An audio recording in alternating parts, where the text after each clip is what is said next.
जी बशीर भाई, तो पिछला सेगमेंट बड़ा इंटरेस्टिंग रहा जो आपने बताया अपने फैमिली के पस मंज़र। जी। और जिससे मेरा ये ईमान बड़ा पुख्ता हो गया कि जो इंसान की जो शख्सियत और जो किरदार बनता है वो ज़रूरी नहीं कि बहुत ही महंगे स्कूलों में बनता हो बिल्कुल सही बात। और बहुत बिल्कुल ही सही बात। महंगे ट्यूटर के बनता हो। नहीं। असल वो तरबियत माँ की है, हाँ। बाप की है, दादा की है, बिल्कुल। जो ज़रूरी नहीं है कि पढ़े लिखे भी हों। बिल्कुल सही बात। और जितनी आपने एफर्ट की, 16 साल की उम्र में आप चले गए दुबई, और वहाँ पे जाके आप, जैसे यहाँ पे मैं देखता हूँ मेमार के अंदर पीढ़ी के मजदूर बैठे होते हैं बिल्कुल। कि कोई आई गाड़ी सब दौड़ गए सब आपके। दौड़ पड़ते तो थे। वैसे ही हमारे बशीर भाई है, वो दौड़ते थे जब किसी ने बिल्कुल। अम्माल की आवाज़ लगाई। अमाल, हाँ, जी अमाल। हाँ। और वहीं से आपके अंदर ये सारी चीज़ें आई कि आपको कि बिजली भी काम करना है, बिल्कुल सही प्लम्बिंग बात। काम करना है, और उसमें आपको शौक भी था। बिल्कुल। फिर आपने कराची आके इंटर किया और आपने बीए कर लिया। ठीक है। तो चलिए इसको हम सोचो यहीं पे रोकते हैं। अब आइए जनाब, बीए करने के बाद क्या किया? ब्याह कर लिया आपने? नहीं, बीए भी मैंने यहाँ किया था, लेकिन मैं बैंक में लग चुका था उस टाइम पे। अच्छा। मैं बैंक में लगा था 1981 में। और 1981 में आप बैंक जून में, लेकिन 4 जून 1981 in Dubai, Dubai bank. Dubai Dubai में बैंक। अपनी जॉब दुबई में? Bank limited. अगर किसी का जाना तो अबरा कहलाता है, वो एक बहुत मशहूर है, फेरी बशीर भाई, चलती है। हमारे तो पता नहीं कितने दोस्त ऐसी हसरत में रहते हैं कि बाहर से कोई कॉल आ जाए वो जाने की, और आपने तो बगैर किसी उसके इंटर की बेसिस पे दुबई बैंक के अंदर जॉब करनी शुरू कर दी। तो देखिए, एक बात मैं कहूँगा, मैं वो नहीं करता जो गोरे हैं ना। हाँ। हमारे यहाँ पे भी पाकिस्तान में भी ना बैंक में गोरे होते थे सारे, वो वहाँ से पोस्ट किए। उनमें एक चीज़ बहुत अच्छी होती है। एक तो उनमें जो ना एक इंसानियत एक तो होती है। जी। दे गो बाय द बुक्स। मैं उनकी तारीफ नहीं कर रहा हूँ। हम्म। मतलब मैं उन गोरों की बात नहीं कर रहा हूँ जो जनरल डायर थे, या जो जिन्होंने पाकिस्तान में ईस्ट इंडिया कंपनी वाले, उनकी बात नहीं कर रहा हूँ। उनमें भी तो कुछ अच्छे थे जिन्होंने नाइलपुर भी बनाया, और वो जैकबाबाद भी उनके हैं, और वो अपना बहुत सारे शहर उनके नाम पे हैं, ब्रिजेस उनके नाम पे हैं, उन्होंने भी अच्छे काम किए हैं। लेकिन उनकी एक चीज़ थी कि वो एक चीज़ देखते थे कि जी बंदा ऑनेस्ट कितना है अपने काम में, और मेहनती कितना है, मेहनती कितना है। और तो ये सीखने का ऊपर क्या। जा सकता है कि नहीं बस जा वही सकता है, सीखना। तो उसको उसके हिसाब से उसकी ग्रोथ भी करवाते थे, उस पर नज़र भी रखते थे। हमारे कंट्री मैनेजर को, हमारी इतनी 10 थी, लेकिन 10 कंट्री में 10 ब्रांचेस में एक एक बंदे का पता था उनको कि उसका नाम क्या है, ये करता क्या है। और लोगों को बाय नाम वो फ़ोन करके बात करते थे, कोई बात करनी होती थी। वो प्रोटोकॉल नहीं देखते थे, और सब लोग उनको बाय नाम ही बुलाते थे। हेड ऑफिस में कोई सर करके, साहब करके नहीं बुलाता था, and they were fine with that. बड़ी इंटरेस्टिंग बात है कि पाकिस्तान में जब बैंकिंग में सेठ कल्चर था ना, अभी फैमिली वगैरह का, तब भी ये था कि जो बैंक का सरबराह था वो हर एक को जानता था। बिल्कुल सही। और ये मुझे इस तरीके से याद है कि एक दफ़ा इत्तेफाक से ये हुआ कि हबीब बैंक के अंदर कोई मशहूर किस्सा है वहाँ का, कि वहाँ पे कोई बड़ा यंग स्मार्ट किस्म का लड़का आया था और काफ़ी अच्छा एजुकेटेड भी। तो वो नज़रों में खुप गया, बड़ी तेज़ी से प्रमोशन होने लग गए थे उसके। तो मशहूर ये हो गया था बैंक में कि सेठ शायद इसको अपना दामाद बनाना चाहता है। अच्छा। एक दिन सेठ साहब आए अपने प्राइवेट से को बोला कि वो अपना वो फलाना लड़का है ना, फलाने डिपार्टमेंट के अंदर है। क्या जी? तो कहने लगे उसका पीला वाउचर काट दे। पीला वॉचर कार्ड पीला दिया, वाउचर का मतलब कि टर्मिनेशन। डेबिट वाउचर होता है कि भाई फुल सेटल करके दे दे। अब सेठ से कौन पूछे कि क्यों। क्यों? सही। अब वो इतना अच्छा गुड परफॉर्मर, सही। और मालूम है कि उसको बताया गया भी आपका तो पीला वाउचर कट रहा है, अपनी सेटलमेंट ले और जाए। बड़ा रोया पीटा, मुझे गलती से बता नहीं बताया। काफी देर से बाद किसी ने वो सेठ से पूछा, ये बैंक का नाम मैं निकाल दूंगा शुरू में, सही। ठीक है? तो उस बैंक के फिर किसी ने जाके बड़ों ने उनसे बात की सेठ से कि जब तो गया बंदा खत्म हो गया, मसला क्या आप है? जितना जानते हैं हम उतना नहीं जानते हैं, हमें बता देता कि हम भी ऐसे मोहताज रहे हैं। तो सेठ ने बताया, मैं रेस कोर्स ग्राउंड में गया था किसी कस्टमर को साथ लेके, मैंने देखा सामने रेस कोर्स में बैठा हुआ था वो। इसकी इतनी कहाँ औकात है कि रेस कोर्स जाके बैठेगा ये? वो ऑब्जर्व करने के बाद में निकाल दिया इसको बैंक से। बिल्कुल सही तो बात। इतनी नजर रखी आती बिल्कुल थी सही ये। बात। जी। बिल्कुल। खैर, चले। तो हुआ ये कि जी। बशीर भाई वो दौर तो आपका बड़ा सख्त रहा होगा रहाइश वहाइश के मामले में। उस जमाने में बिल्कुल बिल्कुल। बुर्ज खलीफा तो था नहीं आपके ठहरने के लिए। नहीं नहीं नहीं, एक बहुत पुरानी एक आबादी थी यहाँ पे, पाकिस्तानी, इंडियन और ये बांग्लादेशी वगैरह, उनका एक इलाका था। जी। वहाँ पे ये सब लोग रहते थे, कच्चे मकानात थे। जी। तो जो शहर था वो सिर्फ देरा या दुबई था। जी। लोग वहाँ जाया करते थे, तो ये बैंक वगैरह भी वहीं पे ही थे। तो मेरे वाले साहब ने किसी से कहा, किसी बेटा है उसने पढ़ा भी है, तो इसको कहीं कोई जॉब वॉब दिला दें कोई। उन्होंने ये नहीं कहा, तो वो उन्होंने कहा कि अच्छा उसको भेजो। तो अगले दिन मैं चला गया, तो ड्राइवर था बाहर ही खड़ा था, वो मलंग नाम था उसका, अल्लाह उसको तब उसकी उसका ज्यादा थे। Is one of the sort of help. वो कहते हैं ना किसी की तवज्जो से आपको कोई कोई काम हो जाता है। तो उन्होंने उससे कहा क्या पढ़े हो, क्या करते हो? मैंने बोला ऐसे ऐसा है, इतना कितना इतना पढ़े थे पढ़ा आप? हूँ। तो कहने लगा, यार यहाँ पे मुझे नहीं पता आपको किस जॉब के लिए, लेकिन मैं किसी से बात करता हूँ, आप सीवी बना के ले आओ। आपने कहा वो क्या होता है? नहीं नहीं, मुझे हाँ, पता था। इतना आता था। क्योंकि बाहर चला गया था ना, पता हाँ, था कि सीवी हाँ, बायोडाटा कहते थे उस जमाने में, हाँ, सीवी नहीं कहते थे। हाँ, तो वहां पे ही देहरा में ही ना वो टाइपिंग की दुकानें होती थी, वो छोटे छोटे ना वो हाँ, बक्से बने हुए थे जिसमें लोग अपने वीजा वगैरह के फॉर्म्स वगैरह टाइप करवाते थे, अरबिक एंड इंग्लिश में। वहाँ एक पाकिस्तानी था, जब हम लोग गए थे ना तो हमारा वीजा लगना था, वो पेपर वीजा से पासपोर्ट में स्टिकर लगना था, तो वो फॉर्म उनसे भरवाए थे हमने।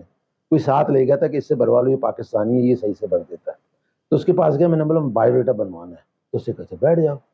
तो उसने एप्लीकेशन और बायोडाटा सब कह रहे साथ में बना देता हूँ। तो उसने बताया कहाँ है, मैंने बोला बैंक के लिए दुबई में। कहने जॉब वॉब क्या, मैंने मुझे तो नहीं पता। तो उसने लिख दिया कि जी any suitable vacancy, application for any suitable, और ये लिख दिया वही जो एक होता है ना format, I understand from reliable sources that knowing through reliable sources that some posts are lying under your kind control. वो AU खान का जो वर्क बुक है ना वो वहाँ पे AU खान दुबई तक पहुंच गया। I I took tuition from AU। Your obedient servant. नहीं, मैंने ट्यूशन लिया AU खान से, और उसके बेटे अच्छा। मेरे बहुत अच्छे दोस्त थे। अच्छा माशाल्लाह। उनका इंतकाल हो गया, वो शिफ्ट हो गए थे फेडरल की एरिया में। तो चलिए knowing through reliable sources हाँ, हो आगे गया। वो दे दिया। अच्छा, मैंने वो फिर थोड़ी देर में उस वक्त तक आपकी क्वालिफिकेशन क्या थी? I was matric only. Matric sir only. Pakistan में बैंकिंग शुरू ही मैट्रिक से होती है। कोई शक नहीं इसमें, कोई शक जो नहीं। नेशनलाइज बैंक थे, लोग मैट्रिक करके कैशियर लग जाते थे। जी। अभी अभी भी आजकल 2 तो बैंकों में स्पेशली इंटरमीडिएट के लिए वैकेंसी आई है फॉर कैशियर। ये जो लोग होते हैं ना, they come to stay in your bank, ये जाते नहीं है कहीं पे। हाँ मैंने हाँ कल अभी भी ऐसा है कि अगर कोई किसी का जानने वाला है, उसने इंटर किया ना, तो उसको कैशियर लगा देते हैं। वो कहते हैं ये कहीं जाएगा नहीं, and he will stay loyal. मेरा थोड़ा सा यही इख्तलाफ रहा है अपने पिछले दोनों एम्प्लॉयर से, जिसमें एक मीजान बैंक हुई है, कि इनका फोकस हो गया बाद में कि साहब वो लम से लड़के अगर नहीं आते हैं तो IBS उठा लो, ये कर लो वो कर लो। मैंने कहा ठहरने वाले नहीं है सर ये तो ये साल 2 साल का एक्सपीरियंस है, पंछी उड़ जाएंगे जैसे निकल ही है। जाते हैं। और जो इदारे चलाते हैं, जो लॉयल्टी होती है वो मीडियाकर में होती है। बिल्कुल सही बात है। ठीक है, क्योंकि उसको उसकी बेसिस पे और कोई जॉब मिलेगी नहीं। नहीं मिलेगी और उतना जो है ना वो आपका लॉयल रहेगा। जी। ये बात मैं मीटिंग्स में कह चुका हूँ। तो वो ये था कि नहीं, हमने जो कैशियर लेने हैं ना, हमने तो इनको प्रेसिडेंट बनाना है। मुझे तो नहीं पता कितने प्रेसिडेंट बन गए अभी कैशियर हमारे मीज़ान बैंक में। 17 साल हो गए मैं रहा हूँ, और मीज़ान बैंक को 25 साल हो गए। कितने मैनेजर बन गए हैं। मुमकिन है मैं कार्ड दूं, जिनको बनना था वो ना बन सके, रिटायर हो गए चले गए। और मैं कह रहा हूँ दूसरी बात, मैंने फिर वहाँ पर कहा, मैंने बोला सर एक बात कहूँगा, मैंने बोला कितने सॉर्ट ऑफ ऑनर वाले हैं जो मेजर वो बन जाते हैं। क्या बात है, वाह वाह वाह वाह वाह, क्या बात है। मैंने बोला नन, मैंने बोला पाकिस्तान हिस्ट्री में नन। और मैंने बोला फौज में junior commission officer is hired on the basis of intermediate, और वही ब्रिगेडियर भी बनता है, वही जनरल भी बनता है, फिर वही कैप्टन और कर्नल रिटायर भी हो जाता है। जी। तो कुछ लोग हमें चाहिए होते हैं to fight at the front, जो सिपाही होते हैं, non commission officer. And my ideal general, मैं फौज का बहुत बड़ा सपोर्टर या क्रिटिसाइज नहीं करने वाला, he was the only non commissioned officer who retired as a chief of army staff. पता है मुझे, नहीं पता किसी को पता नहीं पता। He was non commissioned officer Tikka Khan. जी टिक्का खान, ठीक है, and he retired as a chief of army staff. जी। तो मैंने बोला ये एजुकेशन पे नहीं है। और मेरा जो गोल और जो टिक्का खान साहब थे, उन्होंने अपना आर्मी का करियर स्टार्ट किया था बॉय से। तो उनके गांव के जो बुजुर्ग थे, तो उनसे हमने सुना था कि वो उसको ताने दिया करते, ओए टिक्या तू ते बॉय दा बॉय रहसी। That was the exception only. ये तो लोगों के अंदर की काबिलियत होती है कि किसने कहाँ पे जाना है। तो लेकिन हमें अब इसमें वो एक रूटीन बन गई है कि आपने बैच हायर करना है, बैच हायर करना है, सस्ते में लोग मिल जाएंगे, सस्ते में लोग मिल जाएंगे। लेकिन बात ये है कि कितने रुकते हैं। बशीर भाई, बात सबसे बड़ी ये है कि जो काम वाला होगा कभी नहीं ठहरेगा। ठीक है, पहली बात तो ये है। दूसरा ये है कि आपके तवज्जो से मैं एक बार फिर अपने मीज़ान बैंक के जो साथी जिनको अल्लाह ताला ने पोजीशन दे रखी है बताऊंगा कि जिस तरीके से एक अस्पताल में सिर्फ सर्जन नहीं पाई है, सर्जन की जरूरत होती है, एनेस्थीसिया की स्पेशलिस्ट जरूरत होती है, लेकिन साथ ही साथ वहाँ पे पैरामेडिकल स्टाफ की जरूरत भी होती है। उनके बगैर तो और उसके बगैर नहीं चलता है। वो पैरामेडिकल स्टाफ जो है वो जाहिर है कि MBBS नहीं होता है। इसको समझने की कोशिश करें। और ये मैं पहले भी कई बार कह चुका हूँ, आज मैं फिर दोबारा कहूँगा कि ये इतने सब अरूज के बाद माशाल्लाह 18,000 में हमारे एम्प्लॉइज़ हैं। मैं आपको कंफर्म कर रहा हूँ मीज़ान बैंक के बहुत सारे एम्प्लॉइज़ वो हैं जिनके बेटे शायद इसलिए कभी भी बैंक में नहीं आ सकते, कभी नहीं आ सकते हैं कि मुमकिन है कि उन्हें लम से या जो से हायर क्वालिफिकेशन नहीं हासिल की, मीडियोकर है, कोई मसला नहीं है, और उनके लिए कोई एंट्री नहीं है मीज़ान बैंक में। अगर आप ये तसव्वुर कर लें कि ये वो टेक्नीशियंस हैं, ये वो पैरामेडिकल स्टाफ है जो आपको चाहिए, तो ये आपके बैंक को कहीं से कहीं पहुंचा देंगे। मत बनाइएगा आप इनको प्रेसिडेंट, नहीं बनते प्रेसिडेंट वो, लेकिन आपको एक अच्छे BSO जरूर मिल जाएंगे। इस पॉलिसीज़ की मैं अपने मीज़ान बैंक के तमाम साथियों से बिलखसूस जनाब सईद आमिर अली साहब से और जनाब खालिद जमान साहब से दरख्वास्त करूँगा कि मीज़ान के स्टाफ के वो लड़के ऐसे जो उनके एम्प्लॉयज़ हैं, उनके जो फैमिली मेम्बर्स हैं, जो किसी वजह से अगर वो बीबीए और एमबीए नहीं कर सकते हैं, आप उनको भी मौका दीजिए ताकि वो जो लेवल है आएंगे तो साथ साथ पढ़ेंगे। मुझे बिल्कुल बिल्कुल मुझे मालूम है कि जो मीज़ान की पॉलिसीज़ हैं, जी खुदा न खास्ता अगर पहले होती तो मैं कभी एंटर नहीं कर सकता था मीज़ान बैंक में, सही पहले बात है, टेस्ट में फेल हुआ था। बिल्कुल सही बात है, ठीक है, सीधी सी बात है, इसमें सीधी सी कोई बात शुबा ही नहीं है। है। हाँ, मैंने जितना कुछ पढ़ा है मैंने जॉब के दरमियान पढ़ा पूरा। ऐसा ही है, ऐसा ही है, ऐसा ही, बिल्कुल ऐसा ही है। तो जॉब के साथ साथ रहेंगे, एनवायरनमेंट होगा उनके अंदर होगा तो यकीन वो आगे बढ़ने के लिए पढ़ेंगे। ऐसी मेरी मिसाल नहीं है, ऐसी बहुत सारी मिसालें हैं कि लोगों ने जॉब पे रहते हुए आईबीपी किया है, जॉब पे रहते किया है। पॉलिसी इसको तब्दील कीजिए और साथ में जो मिडिल किस्म की जिनकी एवरेज किस्म की एम्प्लॉयमेंट है, आप समझ लीजिए कि आपको एक अच्छे टेलीफोन ऑपरेटर, एक अच्छे आपको बीएसओज आपको इनमें से लेने हैं, इनको ट्रेन करना है, इनसे काम लेना है। आप मेरी इत्तेफाक करेंगे? 100%, 100%। मैं वही कह रहा हूँ कि मैं तो मीटिंगों में ये चीज़ें कह सकूँ कि हमें कैशियर्स जो है ना, देखिए आपको याद होगा कि जो हमारे पुराने बैंक थे, जैसे ग्रीनिज बैंक, जिसे हम बचपन में हाथी वाला बैंक कहते थे, जी उनका मोनोग्राम था ना जी जी एलिस जी बैंक जी का, बिल्कुल, ग्रीनिज हाँ बैंक, स्टैंडर्ड हाँ। चार्टर्ड बैंक, या जो हमारा दुबई बैंक था, उनमें जो कैशियर लेते थे वो लेते ही थे अपना इंटरमीडिएट या मैट्रिक, और खास करके फॉरेन बैंक्स में कैशियर लेते ही पारसी थे। बशीर भाई एक बात बताऊँ मैं आपको, वो फौरन बैंक वाले पागल नहीं थे। पागल नहीं थे। पागल नहीं थे, कोई वजह थी, वजह मैं बताऊँ। एक लड़का जिसने 16 साल की तालीम मुकम्मल की है, इसका जीपीए अच्छा आ गया बीबीए के अंदर, एमबीए भी इसका होने वाला है, जब उसके घर वालों को, उसके फैमिली वालों को इत्तला मिलती है कि मुंडा बीएसओ लगने लगा है, और वो कैशियर, वो पता नहीं क्या ख्वाब देखते हैं। एक तो एग्जैक्टली, ऑफिसर का नाम देने के बाद ये रिश्ते भी फटाफट आने शुरू होते हैं ये अभी तो। लेकिन जब थोड़े से बाद 6-8 महीने बाद उसको मालूम होता है कि यहाँ तो जनाब अगर कैश शॉर्ट हो गया तो ये से बढ़ गए, ठीक है, 19-20 अगर हो गई तो पूरी टीमें आगे बढ़ जाएंगी, तो फिर लोग बदले होकर भाग जाते हैं। मैं आप लोगों से दरखास्त करूंगा, मीज़ान बैंक की जो टीम लीडर्स हैं अपना डाटा निकलवा के देख लें। गालिबन 2005-2006 से ये स्टार्ट हुआ था ये, जी जिसमें पहले बैच ऑफ ट्रेनिंग अफसर थे, फिर मैनेजमेंट ट्रेनिंग अफसर आए, फिर उसके बाद हमारे बीएसओ वगैरह आए। कितने ठहरे ये बता दें मुझे, हाँ, उसमें से उस बैच में से कितने हैं, कितने ठहरे हैं? कितने ठहरे, तो और कितने हैं जो ब्रांच मैनेजर बन गए हैं या जी ऑपरेशन जी मैनेजर जी, बन गए हैं तो उस बैच में से। ये पॉलिसी बदलें और कुछ थोड़ा सा लेकर बल्कि आए। मुझे याद है जो एक जमाने में बीएसओ बैच होते थे ना, जिनमें ऑफिसर थे, उसमें से तो आपको मिलेंगे लोग ऑपरेशन मैनेजर और ब्रांच मैनेजर बने हुए, लेकिन जो कैशियर वाले बैच आए हैं उसमें नहीं मिलेंगे। नहीं मिलेगा, सवाल ही नहीं उसमें है। ज्यादातर लोग 1-2 साल का वो लेके टेनर लेके वो तो स्लिप हो जाते हैं, क्योंकि एक वजह देखिए बताऊं मैं आपको, मैं समझता हूँ कि मीज़ान के अलावा जो मैंने दूसरा सबसे बेहतरीन एम्प्लॉयर देखा है ना, वो मैंने देखा पाकिस्तान फौज को।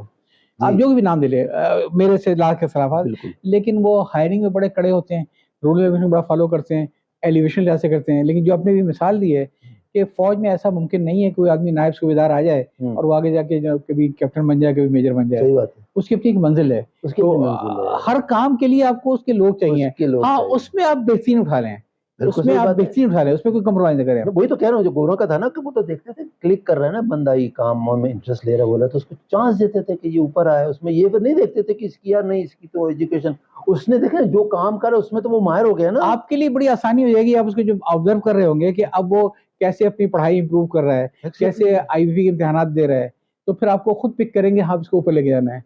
जो नहीं, इसमें मैं आपको एक सच्चा वाक्य जो मैं आपको बता रहा हूँ अपने बैंक, लेकिन वो क्योंकि शायद एक फॉरेन बैंक से आए थे, जिनकी हमारे बैंक से ब्रांचेस सिर्फ 10 थी, तो वो मुझे नहीं पता, वो फॉरेन बैंक में मैंने भी काम किया, वो ये था कि नहीं जी वो जो फॉर सम रीज़न वो उन्होंने स्टॉप कर दिया था कि जी ये जो हमारे जो राइडर्स और टी बॉयज़ है ना, इनकी एलिवेशन नहीं होगी। इन पे बाकायदा उनसे बहुत सारी रिक्वेस्टें की गई, मैं खुद गया कि सर देखें, इनमें से जो पढ़े लिखे ना, जो आपकी मिनिमम क्वालिफिकेशन तो ग्रेजुएशन है ना, जो लोग कर लेते हैं जॉब पे रह के, किसी वजह से नहीं कर पाते हैं और राइडर आ जाते हैं, अगर वो ग्रेजुएशन कर लेते हैं तो इनको आप ये जो टेस्ट वगैरह लेते हैं वो सारे प्रोसेस से ही गुजारें।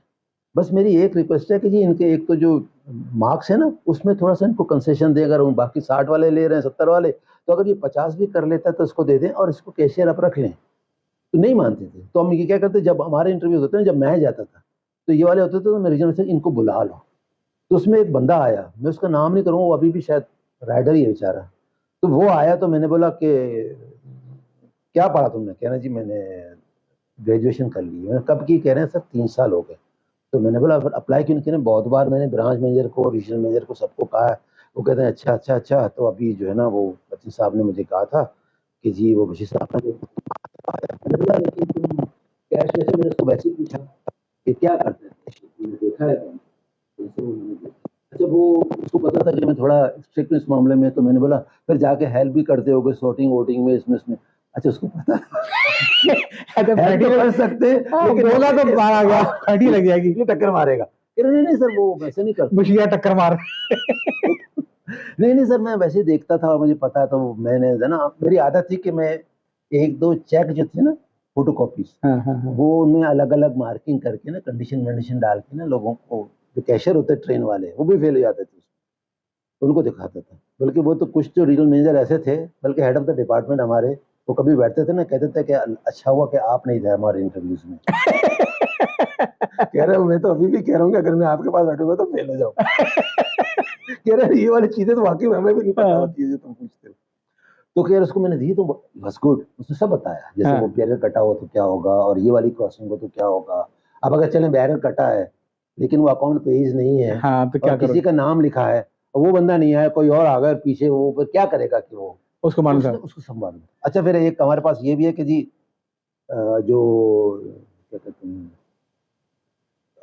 नोटों का पैकेट है ना जी जी जी जी जी वो बिल्कुल। काउंट करवाते थे। हाँ और दूसरा ये कि उसको पढ़ना लिखने की टेस्ट तो होना था उसका। हाँ। तो मैंने उससे कहा कि तुमने ये खुद किया ऐसे ही मजाक में ना। कह रहा, हाँ सर कहाँ से किया। कह रहा, सर वो प्राइवेट पढ़ा है कराची यूनिवर्सिटी से किया है। तो क्लासेस तो नहीं, कह रहे नहीं क्लासेस तो नहीं लेता था। तो मैंने कहा अच्छा एक एप्लीकेशन लिख के दो। अरे मैंने कहा बाहर नहीं जाना तुम, हाँ यहाँ सामने बैठो और एक एप्लीकेशन लिख के दो कि जी मीज़ान बैंक में एक कैशियर की जगह खाली मुझे अप्लाई करना है। इन फ्रंट ऑफ मी वो उसने मेरा वाला जो मैंने जो टाइप किया था ना वो नहीं लिखा, आई हाँ। Came from reliable sources knowing नहीं। Through level sources. हाँ he wrote nicely application and he signed it। और जब मैंने उसको चेक वो दिए पैकेट दिया कि काउंट करो 50 का पैकेट था मुझे याद है। और मेरी आदत थी ना मैं उसमें से बात करते करते ना एक दो नोट खींच लेता था। अच्छा अच्छा ये आदत आपकी बहुत पुरानी है, पुरानी गड्डी में से नोट खींचने का। वो कोई स्टोरी मैं आपको सुनाऊंगा तो किसी से वो हो गया था तो उसने मुझे बताया कि नहीं वो कुछ भी नहीं असल में एक वो जो हमारा वो था। स्टोरी कहीं और निकल जाएगी, मैं आपको बाद में बताऊंगा। हाँ हाँ। वो भी इसी बैंक की स्टोरी है। तो मैंने कहा यार ये तुम नोट कैसे, अच्छा उसको मैंने दो नोट खींचे थे तो उसने कहा 98। मैंने बोला पैकेट कितने का होता है, तो कहने लगा सर 100 का। तो मैंने बोला तुम 98 कैसे कह रहे हो। सर इसमें तो 98 है ना। मैंने बोला फिर गिनो, फिर उसने गिना एंड ही वाज गुड। हाँ। तो मैंने बोला ये कैसे सीखा। ई सेट के सर वो जब तनख्वाह मिलती थी ना तो मैं एक गड्डी जो है ना मिक्स वाली लेके जाता था घर 10 वाली। मैंने बोला 10 वाली क्यों, 1000 वाली क्यों नहीं लेके जाता, तो हंसने लगा। कह रहे सर मेरी औकात नहीं औकात है। दी थी, औकात 10 वाली थी खेलने के लिए। 10 वाली वो पूरे महीने में घूम जाती है। जब वो बिल्कुल कह रहे बोसीदा हो जाती थी फिर वो इस्तेमाल करते नेक्स्ट महीने फिर ले एंड लिटरली दैट वो हियर टू माय आईज। मैंने कहा यार इस HR guy was sitting over there, नाम नहीं बताऊंगा उसका। तो मैंने कहा यार अगर हम इन लोगों को नहीं लेंगे, मैंने स्वयं भाई अल्लाह मेरे निकलने तक तो उसको नहीं रखा उन लोगों ने। कहना जी वो प्रेसिडेंट साहब ने कहा है ना कि नहीं ये जो ना बैच को पास कर। नहीं नहीं बैच में भी नहीं, ये जो हमारे जो राइडर शेडर्स है ना ये इस किस्म के हमें लोग नहीं चाहिए। ये तो जो ना लोग अपने मामे भतीजे जो है ना ये भर्ती कर भांजे भतीजे रखते हैं लोग। अब मुझसे उसने ऐसा कहा ना तो मुझे तप लग गई क्योंकि मेरे ना कोई भांजे ना बता, अगर मैं ये कर रहा होता तो मीज़ान बैंक में सारे ना लियारी वाले भरे हुए होते। तो मैंने कहा यार ये तो कोई बात नहीं, आपके बंदे के सामने इसका जो है ना, और मैंने ईमेल डाली इस पे, इसका ऐसे ऐसे टेस्ट हो जाता है रीजनल मैनेजर विटनेस। अगर हम इस किस्म के लोगों को नहीं रखेंगे तो हम क्या रखेंगे। नहीं किया उन्होंने इसका। फिर प्रेसिडेंट साहब ने कहा था इनका अलग से आईबीपी में जो है ना एक बैच बनवाएंगे, आईबीपी वाले इनका वो। मैंने बोला यार जिनको हम लोग भर्ती कर रहे हैं जो ये इंटीरियर से और इधर से उधर से हर जगह जाके, तो ये क्या सारे के सारे ईमानदार हैं और बहुत प्रोफेशनल हैं, वो भी तो इसी किस्म के ना खुद इम्तिहान इसको मैं दे। थोड़ा सा यहीं पे रोकूंगा क्योंकि अब से बहुत सारी बातें जी करनी है, टाइम भी कम है ये। और मैं ज़ाती तौर पे जानता हूँ कि देखिए एक तो हम बात करते हैं फैमिली कल्चर की, ठीक जी है। बिल्कुल और फैमिली कल्चर में हम बहरहाल ये हकीकत है कि बैंक के बहुत सारे सीनियर एग्जीक्यूटिव रिटायर होने लगते हैं तो उनका कोई भांजा भतीजा जो है ना वो एम्प्लॉयमेंट नहीं ले सकता है, सही। ठीक है। ये किस किस्म की फैमिली है, वो मजबूर होते हैं कि अपने बेटे को मीज़ान बैंक में राइडर रखवा दें। क्यों, इसलिए कि वहाँ पे वो कैशियर के टेस्ट पास नहीं कर सकता है। ऐसा ये ही पॉलिसी चेंज करनी चाहिए और ये लोग आपके बहुत ही लॉयल एम्प्लॉय साबित होंगे आपका फायदा क्या है अगर आप इन लोगों को ट्रेन ना कर सकें, इन लोगों को पूरी तरह दे सकेंगे? ये तो अपनी, अगर आप अंदर इतनी कोताही अगर है कि आप ट्रेन नहीं कर सकते, उसकी सजा उनको क्यों दे रहे हैं? मीज़ान के साबिक एम्प्लॉइज़ को हक होना चाहिए कि 1-2 एम्प्लॉई को वो लाज़मी रखवाएँ, मेरिट पे आप कॉम्प्रोमाइज़ ना करें। ये बिल्कुल नहीं ना करें। मेरिट, और अगर उसमें मेरिट अगर नहीं है तो निकाल बाहर है, लेकिन अगर मेरिट है तो आप उसका सिटी स्कूल के लड़कों से, कॉन्वेंट स्कूल के लड़कों बिल्कुल से ना करें उनका मुआवजा। ट्रांसफ़र ना करवाएँ। बिल्कुल। तो अच्छा, मज़े की बात ये है कि अल्हम्दुलिल्लाह मेरा कोई इसमें इंटरेस्ट नहीं है। हमारा मेरे कोई नहीं है। मेरे क्या बच्चे हुआ? सारे मेरे बच्चे सारे सेटल्ड हैं। मैं बता चुका हूँ कि मेरा एक भतीजा था जो मेरे आने से पहले मीज़ान बैंक में था। तो जब मैंने मीज़ान बैंक ज्वाइन किया, मैंने कहा बेटा तू तो रिज़ाइन कर दे यहाँ से फौरन जाके क्योंकि मेरे चक्कर में तू ही मारा जाएगा और तेरे पर छाप लग जाएगी, फलाने का आदमी है। अल्हम्दुलिल्लाह रिज़ाइन करके चला गया। हमारा किसी का ज़ाती मफाद नहीं है, लेकिन 18,000 एम्प्लॉइज़ हैं, कुछ करना पड़ेगा, कुछ सोचना पड़ेगा। तो आइए फिर हम बैंक में आते हैं। अच्छा, बैंक में आते हैं। देखें, एक तो बात हुई थी उसकी, दूसरा ये है कि जी ये जो हम बैच लेते हैं ना, आपको टेस्ट की बात हुई थी। अच्छा, ये बात मैं बहुत वसूख से कह सकता हूँ ना कि जिनको रखना होता है ना तो उनके टेस्ट भी हो जाते हैं, उनके इंटरव्यू हो जाते हैं। क्योंकि जब वो जो लोग टेस्ट में आते थे ना, जब मैं पैनल में होता था इंटरव्यूज में, तो मुझे नहीं लगता था कि इसने टेस्ट पास करके यहाँ तक आया है, टू बी वेरी ऑनेस्ट। और बहुत सिफारिशें आती थी और सबको पता था कि अगर ये पैनल में है तो उनका नहीं होगा। क्योंकि फिर मैं देखें, ये जो फ्रेश लड़के होते हैं ना, तो आप उनसे वो बैंकिंग वाले सवाल तो नहीं कर सकते ना। सही बात है। आप उससे वही पूछ सकते हैं कि भाई आपने जो पढ़ा है तो क्या पढ़ा है, सही पढ़ा है कि नहीं पढ़ा है, उसका आईक्यू कितना है, मेंटल मैथ उसको कितनी आती है। हाँ, 25 नोट अगर 500 वाले हैं तो कितने हो गए, उसको इतना पता होना चाहिए। 5 के नोट अगर 10 हैं तो कितने हो गए, ये पता होना चाहिए। 103 का अगर, जैसे मैं एक सवाल करता, 103 का 105 का 103% क्या हो जाता, तो लोग कंफ्यूज हो जाते थे। और उससे फिर मैं कहता था कैसे चले 105 का 10% बता दें, तो कहते थे 105 का 10%। हाँ ये अच्छा, तो फिर वो 3 तो ज्यादा ना, तो थोड़ा मैं तो कह रहा हूँ एवरेज बता दो ना। तो कह रहे सर आपका सवाल इतना कंफ्यूजिंग होता है तो मैंने बोला बेटा, अच्छा एक मेरी आदत थी ना कि जब मैं कैशियर एक्सपीरियंस होता तो उसे नोट काउंट करवाता था, तो मैं उससे बात करना शुरू कर देता था। वो सिर्फ इसलिए जज करता था कि ये इज अ प्रोफेशनल कैशियर और नॉट। क्योंकि जो कैशियर है ना, आप कोई भी सही का कैशियर हो, खास करके मेमन हो, अगर आप कैश का बात करें तो वो रुक जाएगा और देन ही स्टार्ट कंटिन्यू। अच्छा, बाकी ना काउंट कर, जैसे उनसे बात करो ना तो वो नोट छोड़ दे। नोट क्यों छोड़ा? कह सर आपकी बात सुन रहा। मैंने कैश में भी ये करता, कह रहे नहीं वहां तो नहीं करता। तो मैंने बोला वैसे करके दिखा है ना, pretend that I am a customer और मैं आपको जो ना काम के दौरान डिस्टर्ब कर रहा हूँ या आपसे बात कर रहा हूँ, तो आपको उनसे बात भी करनी है और काम भी करना है। तो वो चीज कहाँ है? उनको थोड़ा ऐसा करके ना कहते थे तो वो कर लेते थे। मतलब मेरा मकसद लोगों को फेल करना नहीं होता था। हाँ, सही बात है। मुझे उसकी क्वालिटी देखनी होती थी कि यार ये कितना अच्छा, जिस काम के लिए मैं इसको ले रहा हूँ कितना अच्छा है। जैसे ऑपरेशन मैनेजर्स को रूल्स एंड रेगुलेशन कितने अच्छे आते हैं, आदमी है कि नहीं है। अकाउंट खोलने की डॉक्यूमेंटेशन ब्रांच मैनेजर को भी नहीं पता होती है। यार मैं कहता हूँ अकाउंट ओपनिंग फॉर्म देखा, मीज़ान बैंक के एलिवेशन वाले केसेस देखा, पीछे देखा है लिस्ट लगी अकाउंट ओपनिंग फॉर्म में कौन कौन से डॉक्यूमेंट चाहिए। नहीं सर, टर्म्स एंड कंडीशन पढ़ी है कभी? कहना सर नहीं पढ़ी है। मैंने बोला ये देखें, अगर आप नहीं पढ़ते ना, ये ना पढ़ने वाला जो आंसर है, हमने बोला मेरी कामयाबी की सबसे बड़ी वजह है। लेकिन मैं ट्रेनिंग में भी कहता था, मैंने एक चीज उसूल बनाई हुई है, वो है जो हमारे दीन का पहला लफ्ज है जब कोई नाज़िल हुई थी, वो है इक़रा। मैंने बोला पढ़े ना आप लोग। यहाँ आके मैंने बोला लोग ना बीए करके आते हैं, तो फिर मैंने बोला एमबीए भी करते हैं और पता नहीं एसीसीए भी करते हैं, और शाम में जो ना सर मेरी क्लास में जाना है, यार 5 मिनट में आप अपना 5 मिनट निकाल के मैनुअल नहीं पढ़ सकते, या जो काम कर रहे होते हैं वो नहीं पढ़ सकते। आपने बड़ी अजीब सी बात की जिसका मैं भी बहुत कायल रहा हूँ हमेशा, और मैंने काफ़ी साथियों से ये बात कही है कि वो आदमी जो पढ़ नहीं सकता है वो लिख भी नहीं सकता है। और जब कोई आदमी अगर ना पढ़ सकता है ना लिख सकता है, तो डिग्री कोई भी हो मेरे हिसाब से पढ़ा लिखा नहीं है। डिग्री से फर्क नहीं पड़ता, कुछ नहीं पड़ता। जो जीपीए उसका वो तो सिर्फ वो तो कागज है ना एक, जिसके आपने पैसे दिए हैं। हाँ, you paid for it and you got a receipt. जी बिल्कुल। डिग्री ये है, अगर आपने उससे हट के सोच भी नहीं सकता है। सकते। और जिस किस्म का, मतलब मैं कोई बहुत बड़ा वो नहीं हूँ, फिलोसफर नहीं हूँ या मैं माहिर तालीम नहीं हूँ, लेकिन जिस किस्म की एजुकेशन है ना पाकिस्तान की जी, उससे तो आप किसी भी इदारे में जाके ना, वो तो दिस यूजलेस। या मैं कह रहा हूँ कि बीकॉम भी अगर आप कर लेते हैं ना, और अगर आप बैंक में जाते हैं, वो मुझे अभी भी याद है, वो शुरू में पढ़ाते थे हमारे ज़माने में, तो अकाउंटिंग इंटर में भी होती थी कि which comes in debit goes out is credit. मैंने बोला वो तो उल्टा है।